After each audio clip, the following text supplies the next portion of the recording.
Hello everyone, high. আজকে মিশোর একটা parcel open করব, যেটা এসেছিলো অনেক দিন আগে। এই দেখো, এটা এসেছে অনেক দিন আগে, কিন্তু আমার ওপেন করা হয়নি।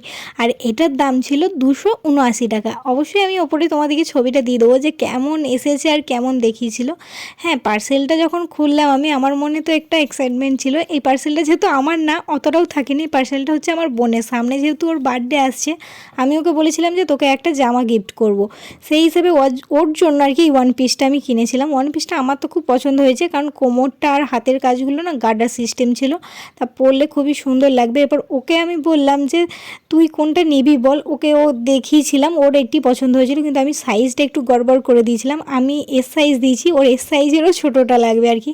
জামাটার দাম অনুযায়ী আমার কোয়ালিটিটা ঠিক পছন্দ হয়নি, অনেকটা স্যালসেলে পাড়া ছিল। আর এদিকে দেখো ও পরে চলেও এসেছে, কেমন লাগছে বলো। আর এখানে আমিও শেষে একবারটি জামাটা পরে রিলস বানিয়ে নিলাম। দেখা হচ্ছে নেক্সট ব্লগে।